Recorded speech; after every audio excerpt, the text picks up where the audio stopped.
Shibu Yuki playing that game to put food on the table. Yap, ini anime tentang Neng Zeta.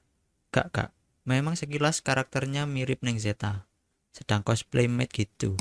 Ini anime berasal dari light novel dengan judul yang sama, Playing That Game buat cari nafkah. Dikerjakan oleh studio Din dengan gaya yang simple tapi estetik parah.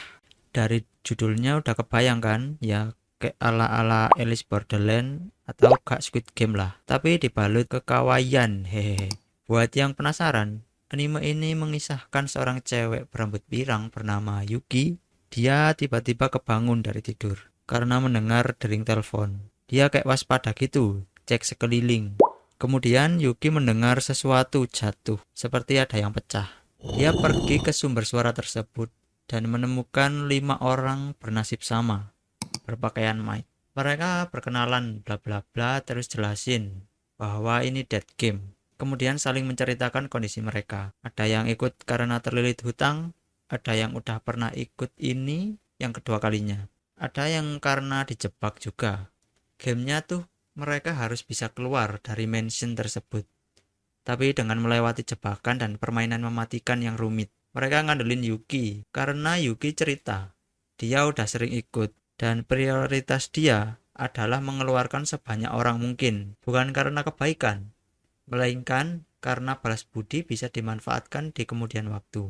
Sumpah, gue nontonnya merinding cuy. Bukan karena horor atau apa ya, tapi kayak ngeganggu banget gitu di pikiran. Di awal aja, waktu Yuki habis bangun dari tempat tidur, dia langsung cek-cek ruangannya gitu. Terus mendekatkan wajahnya ke POV kita cuy. Kayak seolah-olah diperlihatkan ternyata shot kamera itu berasal dari kamera tersembunyi gitu. Ada adegan waktu temannya habis digiling gergaji. Terus ada kayak daging gitu nempel di gergajinya. Tapi digambarin jadi kayak kapas yang keluar dari boneka gitu. Terus temennya tanya, apa itu? Yuki jawab, Mofusori. Artinya kayak disensor, soalnya banyak yang lihat. Berarti emang bener kan? Ada yang mengawasi. Terus siapa yang mengawasi? Di awal waktu mereka masih lengkap berlima. Alamak, spoiler alert dikit ya cuy.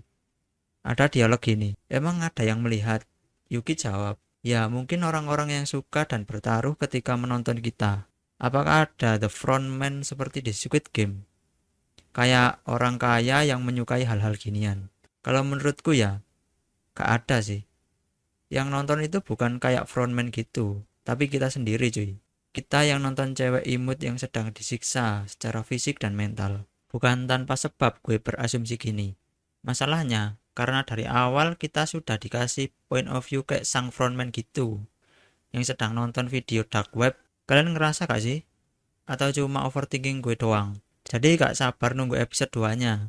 Kurangnya anime ini tuh. Kan ini anime dead game. Terus banyak yang gugur kan. Lagi peringatan spoiler alert. Tapi tenang, detail gamenya gak aku ceritain spesifik. Biasanya kan kalau ada yang mau gugur, flashback dulu gitu dong. Bangun emosi dulu biar kerasa deket gitu. Chainsaw Man aja butuh 1 jam lebih tuh buat ngilangin satu cewek. Biar kita ngerasa sedikit feel kehilangan gitu. Jadi cuma oke, gagal, tragis. Tapi jadinya kurang nyesek aja. Oh ya, ada satu game yang nempel banget di otakku. Tapi ini sayang banget kalau diceritain. Ku jelasin dikit aja, tanpa bocorin plot twistnya. Ini waktu di lift, peserta baru bisa naik jika bobotnya tidak boleh lebih ataupun kurang. Tapi ternyata liftnya gak bisa naik, karena kelebihan muatan. Jadi bagaimana cara agar mereka memiliki bobot yang pas? Oke, sampai di sini aja, tonton sendiri. Lalu balik lagi ke sini, tulis di komen. Detail-detail atau teori-teori kalian. Apapun, overthinking kalian. Teori paling menarik bakal gue pin. Sebenarnya banyak banget pesan filosofisnya. Cuma gue kakak ngerti ilmu filsuf. Coba deh kalian bujuk Bang Eno Bening buat nonton ini. Biar kita sama-sama tahu pesan filosofisnya.